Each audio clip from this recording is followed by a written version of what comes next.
Hello, everyone, and welcome to today's Royals Rundown podcast presented by Royals Review. I am Jacob Milham, and I'm standing up. I'm a weirdo, and I'm kind of, it's a little strange, Jeremy, but yeah, I can only see your eyes. Like, I don't know how that works in the computer world, but this is a strange phenomenon. Either way, I know it's Jeremy Greco on the other end of the horn. It's the same as any video, honestly. I just ducked below the range of the lens. Okay, all right, gotcha. Yeah, Thank you. It's crazy. It works the same in analog, even. It's crazy. Whoa, that is pretty wild. Sorry, over my head. Listen, if it's not a percentile or not available on a Baseball Savant page, I don't know what the heck it is. So I appreciate that insight. You can get tons more insight on the Kansas City Royals if you go check out RoyalsReview.com. The Royals rumblings every single morning, plus news, commentary, analysis, all things that you need on the Kansas City Royals, only available at RoyalsReview.com. All right, Jeremy, so we are not going to do a free agency position group this episode. We got plenty of Royals news to talk about that we need to break down, look into. So let's go ahead and start it off with the Silver Sluggers, Salvador Perez and Bobby Witt Jr. bringing home the hardware for the Kansas City Royals. But before we get into the numbers, Jeremy, are you surprised by this at all? No, like I said last time, I thought Bobby was a shoo-in, and I thought Salvi I felt like he had a good chance. I felt like it wasn't automatic like it was with Bobby, but I thought he could get it, and he did. And probably some of that is because his best competition is Cal Raleigh, who singers, but he walked some, but he had a really low batting average of only 220. He had exactly 100 RBIs. You know, honestly, if you ask me right now, I think I'd rather have Cal Raleigh in my lineup as much as I love Salvi. Dang. Just looking at the raw numbers now, Salvi brings some leadership to it as well. He does. If it was up to me, I would have given probably Cal Raleigh the award, but I don't think it's unreasonable that Salvi took it instead.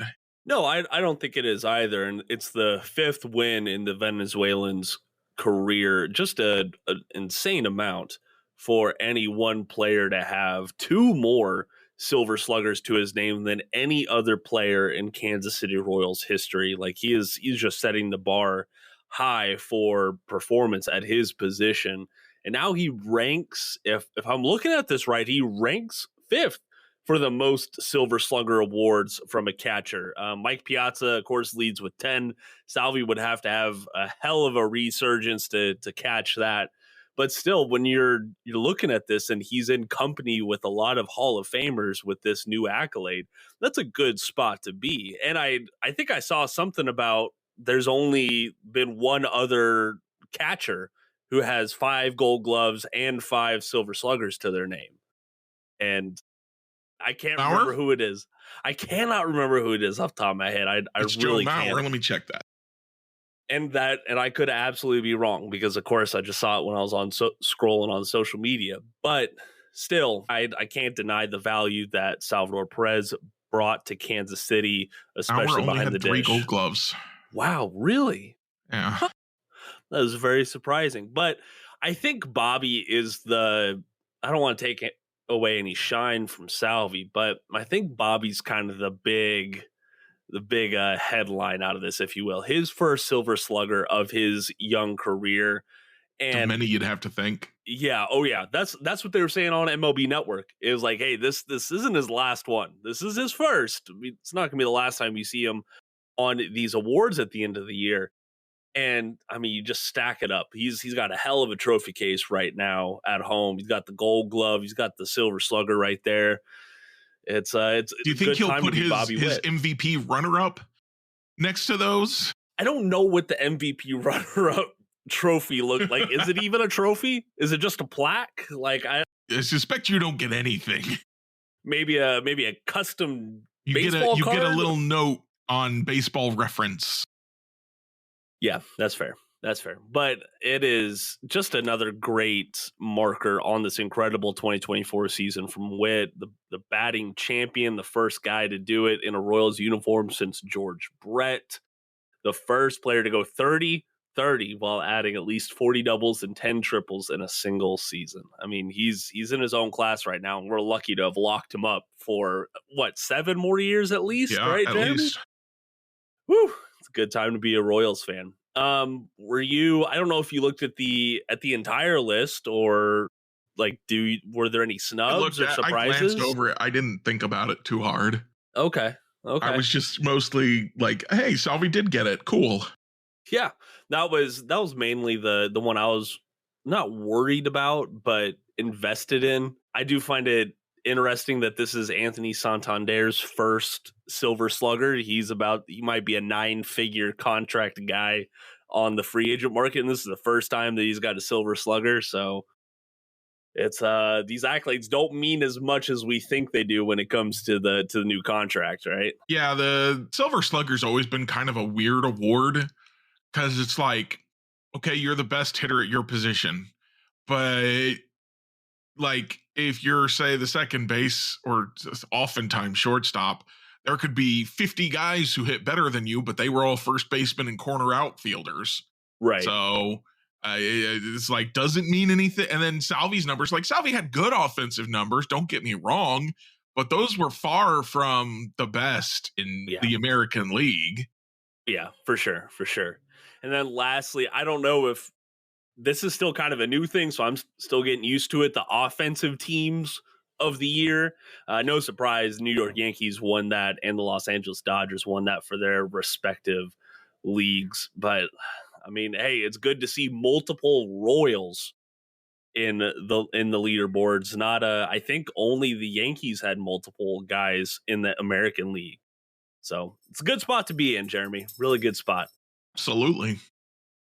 Let's see. Before we get to the full awards, I want to get your thoughts on the Royals getting an extra pick from Bobby Witt Jr.'s MVP finalist announcement. So, listen, this is award season for baseball. They're going to keep coming every few days, but they announced the finalists for more 2024 awards earlier this week, and Bobby Witt Jr. is a finalist for the AL MVP. No surprise there, but it does help out the team when it comes to draft time next summer. Might be getting like, it has to be after the first round, so it could be in the 31 to 35 range. But I mean, I think that's a good thing, especially for this front office, right, Jeremy? Yeah, absolutely. You'll always take as many draft picks as you can get. It's kind of a, I've said before, it's a little bit of a crapshoot. I think I've mentioned this before, but my first off season at Royals Review, I sat down with the Baseball America Top 100 list, everyone they've ever put out for the last 30 some odd years. They're behind a paywall now, but they weren't then.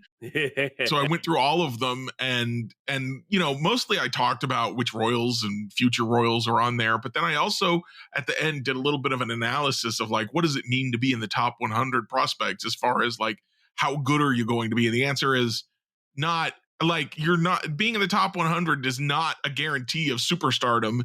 It's barely a guarantee that it's not even honestly a guarantee you'll make the big leagues. There was at least a couple guys who were number one overall prospects who never played in the big leagues. That's crazy.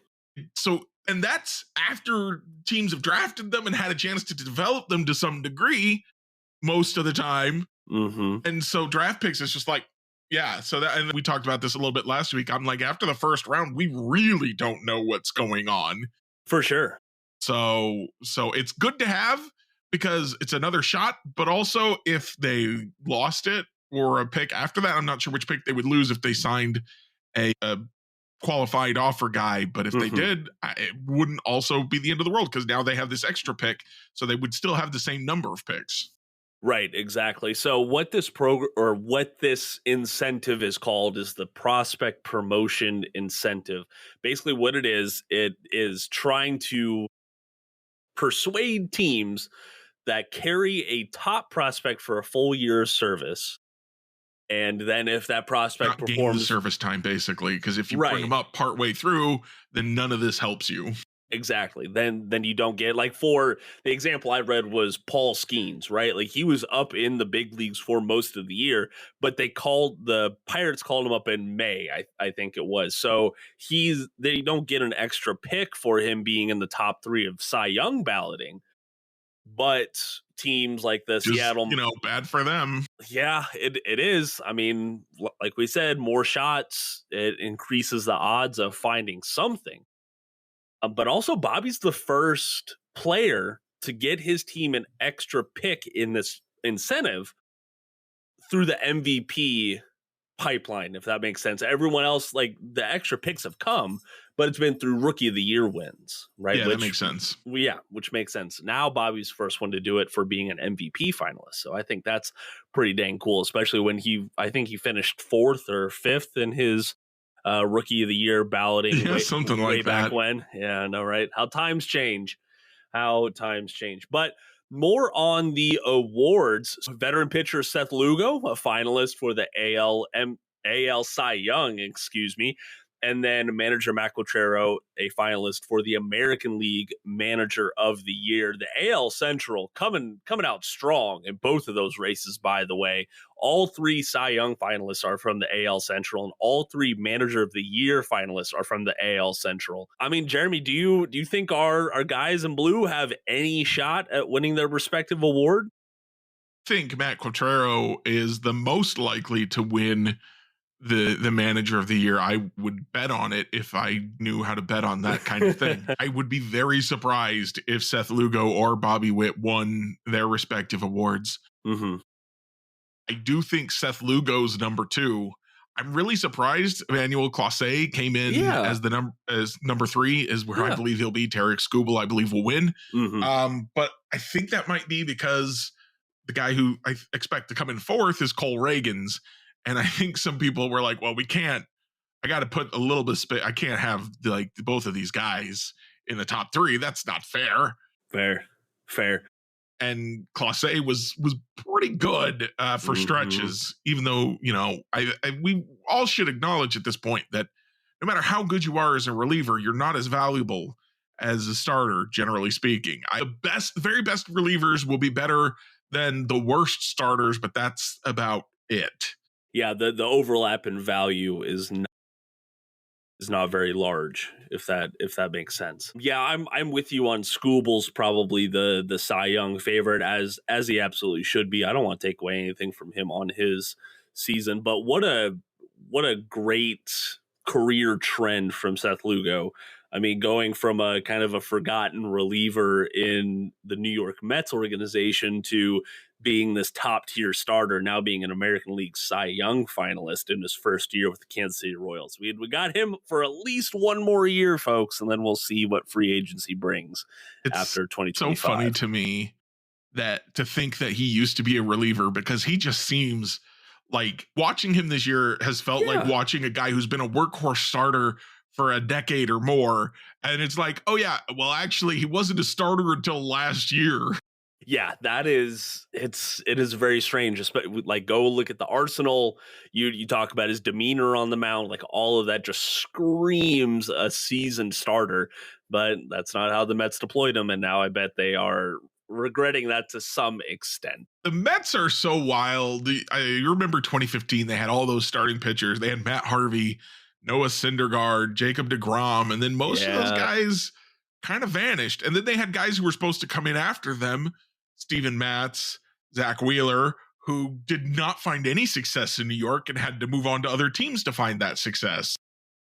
Yeah, and you bring up Zach Wheeler, a finalist for the National League Cy Young Award. Yeah, couldn't find that success in New York, but he found it with the Phillies. Going over to the Manager of the Year race, I don't know. Like, I really want Q to win it. I think he has a very strong case. I think it's going to go to Stephen Vogt, though. I really do. I think the former player profile, and this was his first year, if I recall correctly. Like, he had a pretty tough job in Cleveland, and he made the best of it. And I know Cleveland didn't go deep in the postseason, but he was still a very good manager. Biggest indicator of whether a team will will whether a manager will receive the Manager of the Year award is how many more wins did they get than they were expected to get. And Well, the okay. Royals were by far surpassed everybody in that metric. Yeah. I would almost think Stephen Vogt might come in third, especially because if you don't think about like numbers, if you think vibes, like the Royals lost 100 games last year. You don't need to know numbers to know 100 losses is a lot. Yes. And then they came back and went to the playoffs. And the Tigers weren't good last year, but they were good this year. So that helps AJ Hinch. And then you look at Stephen Vogt and you're like, well, the Guardians were already good. They've been good for most of the last few years. They won the division last year. So they were just still good. Is that really the manager that did that? So I think that maybe they didn't win the division last year, but they generally been at the top for a while. And so I think people will go, yeah, I mean, he did a good job. And obviously there's some recognition that he did a good job because he finishes in the top 3. But I suspect he's going to be third. Okay. Well, we shall see how it stacks up. If you want to keep tabs on how your Kansas City Royals are doing in these award races, make sure you go check out royalsreview.com. Those results will be coming out in the coming days. November 19th for the Manager of the Year, then the 20th for Cy Young, followed by the 21st for MVP results. And then after that, hopefully the hot stove heats up a little bit more for baseball fans out there. Been kind of cool, but it says a lot when the hottest Royals related free agent news is Brad Keller. That is a very strange spot to be in, but alas, here we are. The former Kansas City Royals starter is heading to Japan to continue his baseball career after a pretty down 2024. He had shots with 2 separate organizations who really needed pitching, and he found no success with either one. I mean, Jeremy, I don't know. I kind of expected him to be done after the season he had, but we'll see what he can do in Japan, right? I mean, this is the step that you take when you look like you're done in the big leagues, but you're still relatively. He's only 30, right? Might even be only 29. Yeah. So he's too young to want to give up, and he's had success before. So it's really easy for a foreign team to look at him and go, well, maybe if he comes over here against, a different kind of competition and different kind of coaching, maybe we can make it work. Maybe so. And so he's generally going to be throwing harder, even as not a flamethrower in the US. He's going to be throwing harder than a lot of Japanese pitchers. So we know that velocity helps. We want our guys to throw harder. But in Japan, that his velocity will be relatively higher compared to his peers. So that makes a difference too.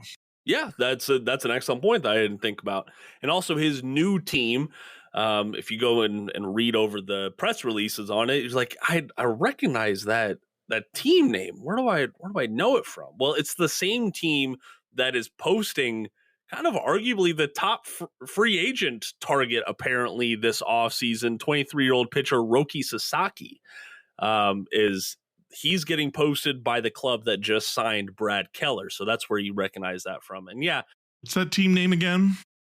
Jeremy, you are cornering me on purpose.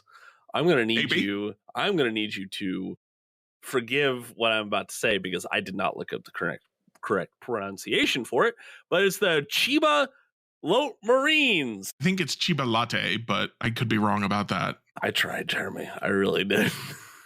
I was ducking around. You were pretty close, honestly. You might actually be the one who was right. I haven't looked up that pronunciation either. I'm just guessing based on what little I know of Japanese.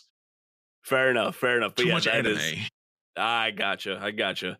Yeah, I don't. Unfortunately, I don't know the pronunciations off the top of my head like that. But yeah, that's where you recognize that team name from in the MLB offseason hot stove era. But yeah, it's crazy to think, like, you go back to 2018. I know a lot of us want to forget those seasons from the Kansas City Royals, but man, Keller was amazing. He really, really was. He had a 4.2 BWAR in his debut season with the team, 10th among all AL pitchers. And 2019 was okay. 2020 was even stronger, a 2.47 ERA across that shortened season. And then it just went downhill from there. And he was like a prime DFA candidate in 2023, but then he had that injury that just kind of quietly went away from the organization. So I wish him the best of luck. I really do abroad. We've seen a lot of guys go abroad and then come back and get multi-year deals.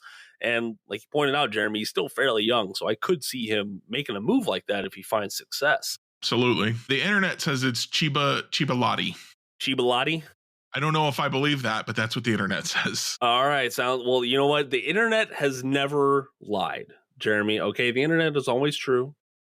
It's just how it goes, right? I got to tell you, I wish the internet would be less honest about some stuff that's happening right now.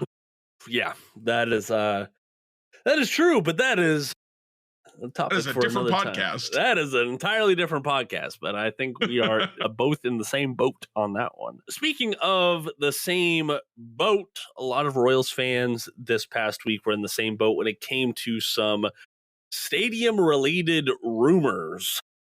I know we all were personally, I was kind of happy that we were done with these developments for the remainder of the season, but now off season is here. We know we are going to get some more news and some more updates on that. Bob Fesco over at 96.5, The Fan, reported that the Royals are looking at sites in Johnson County, Kansas, with 2 sites specifically, one in the Brook Ridge proposed development and another at the former Sprint campus at 119 Knoll. There's a lot of numbers behind this. There's a lot of, this is why it would work. This is why it wouldn't work. Yada, yada, yada. The headline is Royals go into Kansas instead of staying in Missouri. Jeremy, I don't know about you, man. I'm not putting a whole lot of stock into this. I think this is just this is a rumor. They're doing research on sites. This is what we call in the business diligence. Yes. I think like that way. I like that way of putting it. So we'll see what happens there. I know there's a lot of political stuff involved on both sides of this coin here. So just wait and see. And I am sure that the Royals have learned their lesson from last time of trying to rush something, push something through without the proper details in mind. I'm sure they've learned that lesson and they're going to do better second go around. I would hope. I have trust in human beings to think that they would do better the second go around. I know, Jeremy, that's a very hot take nowadays. All right, Jeremy, I don't have anything else, man. You ready to get to some Royals reviews? Just real quick, I just wanted to throw out there, since we're let's push this out a little bit because we got this. This is a short one. Yeah, it is. Did you see the news out of Tampa Bay that? No, I did not. So the construction company went and did an appraisal about how they might go about fixing the Tropicana Dome.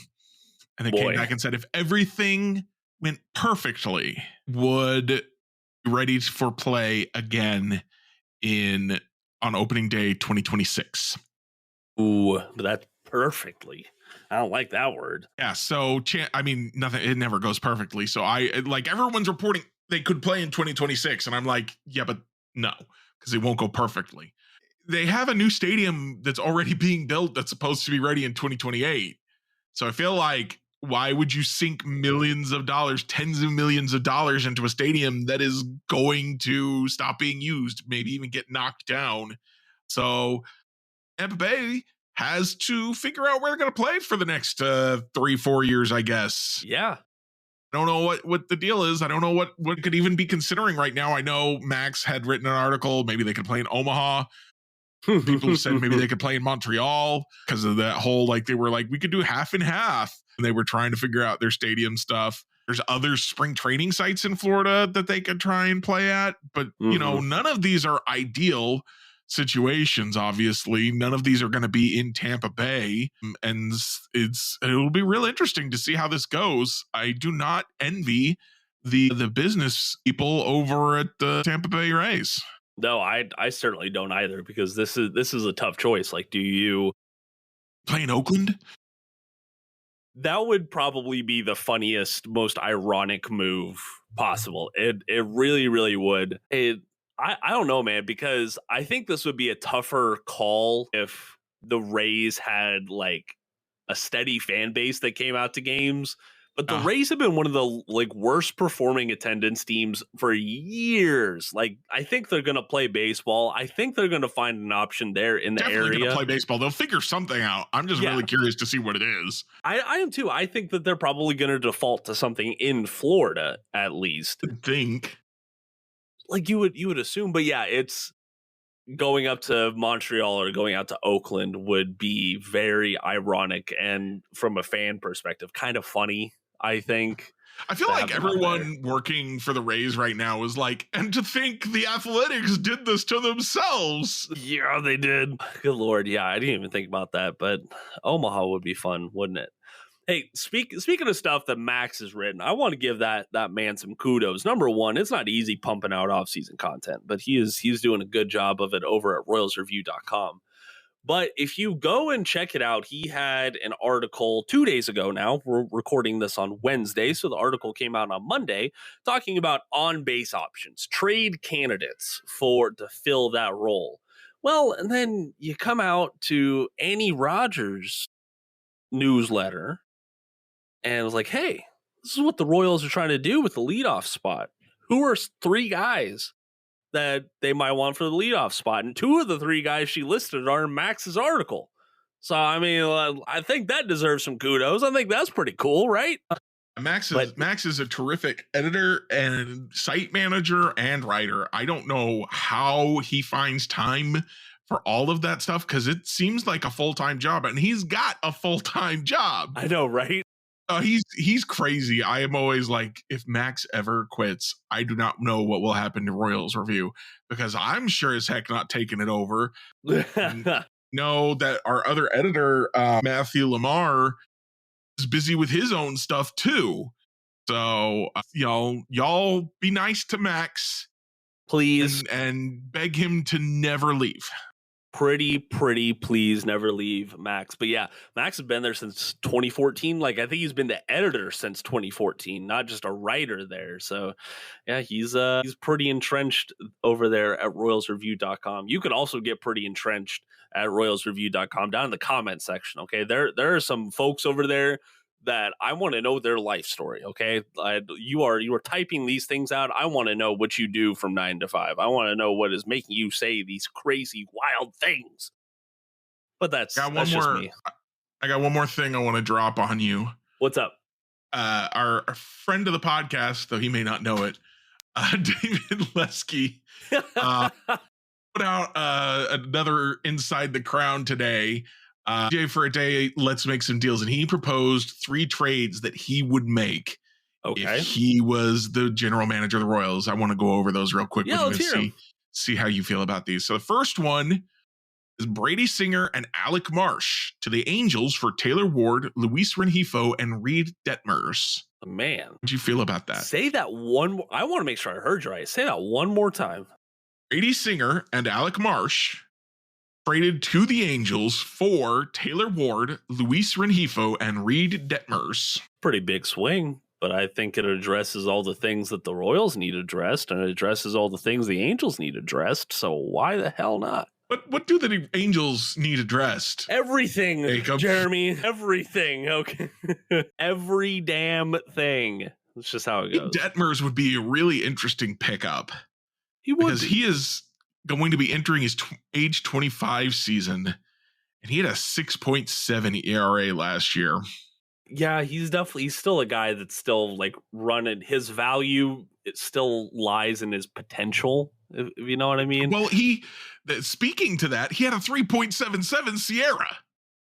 Wow, really? Dang, that's a huge difference. He's actually projected by Steamer next year for a 3.88 ERA.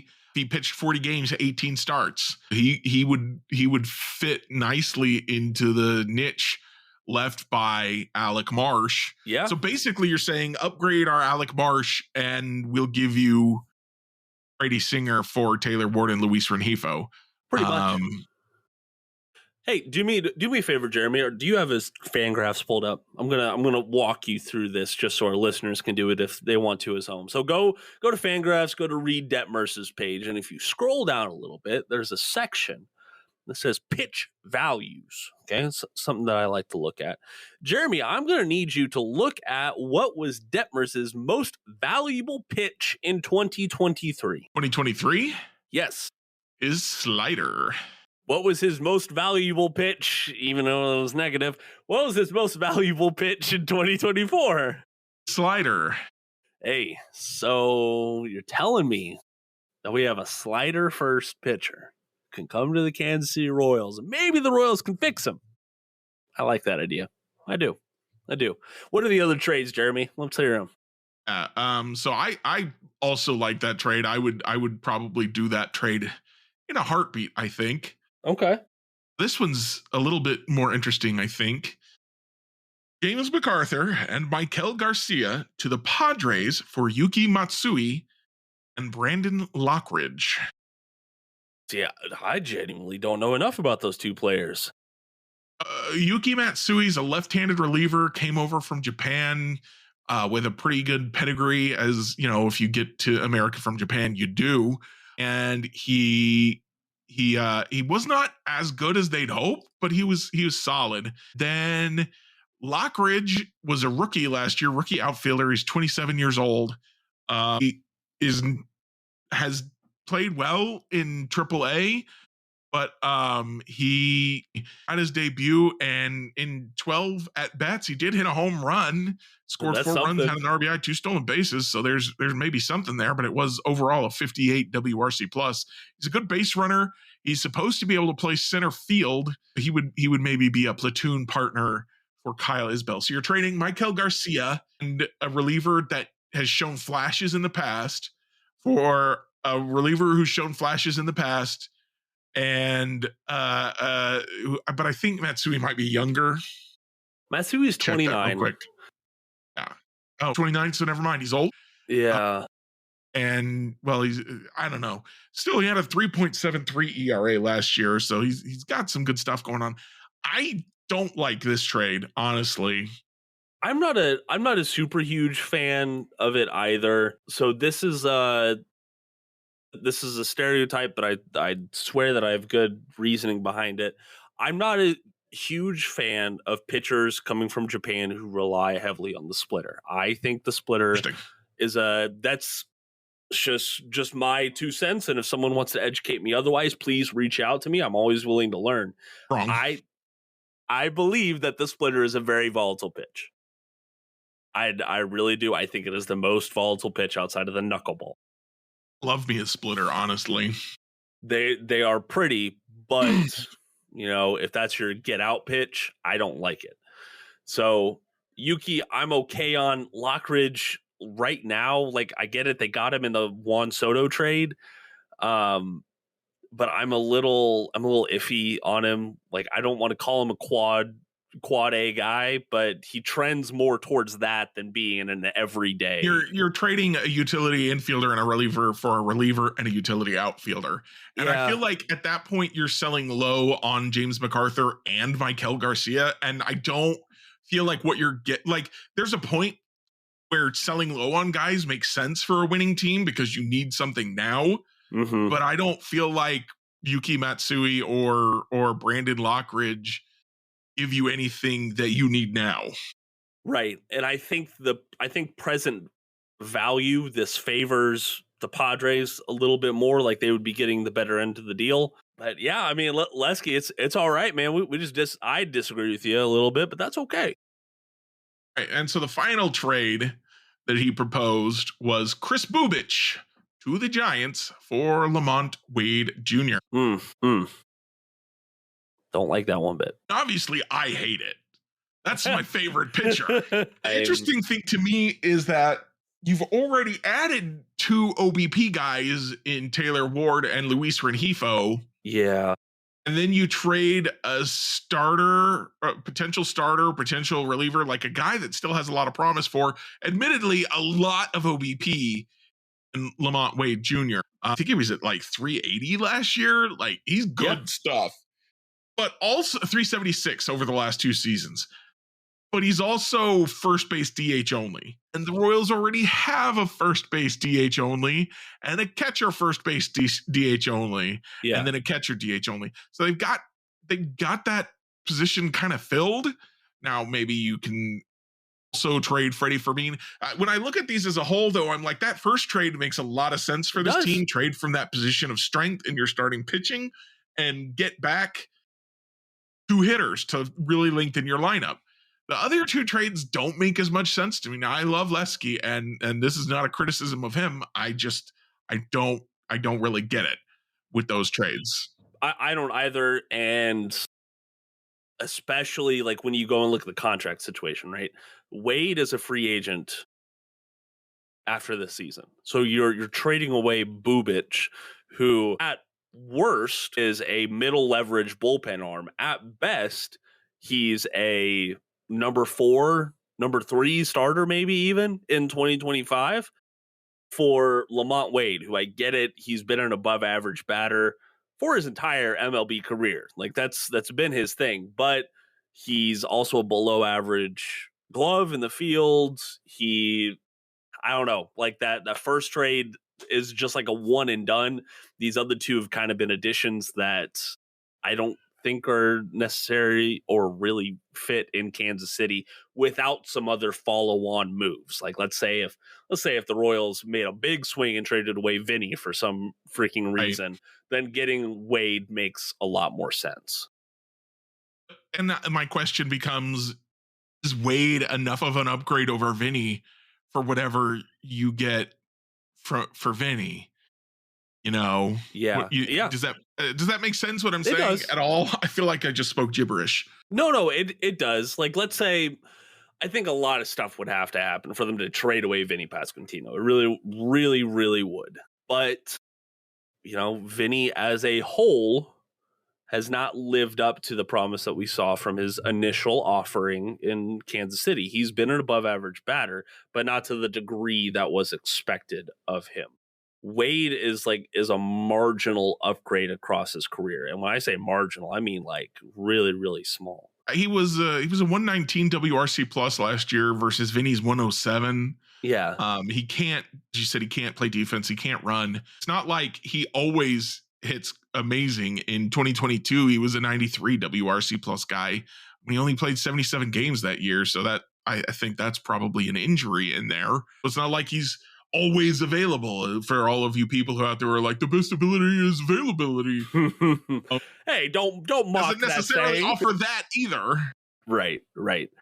So all in all, I disagree with most of Lesky's proposals. However, I do trust that they are well thought out and well researched. That is just the quality that we expect from Lesky. Yeah, you all should go read the newsletter and see why he thinks those trades are good ideas. And that's not where he plans to finish. He's got another newsletter coming out, I think tomorrow or Friday, where he's going to do some more moves, maybe some free agent signings or something. Yeah. So he's not done building there, but I would 100% do the Brady Singer Alec Marsh deal. Mm-hmm. And if they only did that deal, I'd be like, wow, that was a pretty good off season. Yeah, same here. And just walk into 2025 like, well, let's see what happens with the bullpen. All right, Jeremy, thank you for bringing those up and pushing the episode out a little bit more. This is just prime off-season stuff for the Kansas City Royals. Let's go ahead and get some reviews. I got a quick one because, frankly, Jeremy, I'm feeling really old. I have some bread proofing in the oven right now. Okay, I know, right? And I don't want it to get overproofed. So I got places to be. I got a hot date. A cobbler for the first time ever on Monday. So yeah, I feel ya. Hell yeah. So my review is over a book that I just finished up. It's called We Used to Live Here. If I had to put it in a genre, it would be thriller, mystery thriller even. If you've heard of the name, it's because Netflix is turning it into a movie. So I hope they don't butcher it too much, but we'll see what happens. Basically, couple living in a home. A family that used to live there comes to the home and is doing like some weird stuff there.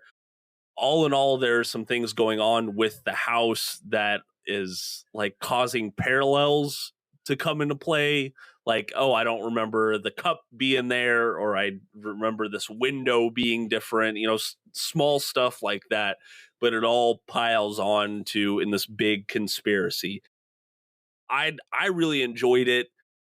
Not very often can I refuse to put down a fiction book. This was one of those. I was hooked immediately. So go check out We Used to Live Here. Really good book length, in my opinion, about 300 pages. So go check it out. Jeremy, what you got? So I'm going to review something I've reviewed before, but also on Monday, I watched Dungeons and Dragons Honor Among Thieves again. And it remains one of my, I think it's safe to say it's one of my top 3 favorite movies. Just absolutely adore that movie. I think it's well crafted. One of the things that stands out to me is that there's a lot of magic in it. And admittedly, they're pulling from the Dungeons and Dragons library of magic here, but so often, and I feel like we see this a lot with even Marvel, when it comes to magic, and I know we saw this with the Harry Potter movies, just like laser beams everywhere and flashing lights, and it's like, yeah, but do something interesting. And they do so many visually interesting things with the magic in Dungeons and Dragons. And again, like I said, they did pull from the Dungeons and Dragons spell book to do that. Mm-hmm. They could have not. They could have been like lasers. It's kind of like Dungeons and Dragons, but they really went that extra mile. A terrific casting, a lot of fun movie. I keep hearing rumors there will be a sequel. I hope there is. It deserves it. I adore that movie. You should watch it. Hell yeah, that's a really good one. Watch it again. Don't disregard the box office stuff. It's a great movie. Go check it out. Alrighty, folks, that is going to do it for us today on the Royals Rundown podcast. Thank you for joining us today. As always, go check out royalsreview.com for all the Kansas City Royals related stuff that you need in your life. Also, if you want to follow along with us on social media, you could do so. Our links are down in the podcast description below. But best way to reach out to us is going to be at royalsreview.com. So go check out our articles over there. I am Jake Milham. They're Jeremy Greco. Thank you so much for joining us. And until next time, go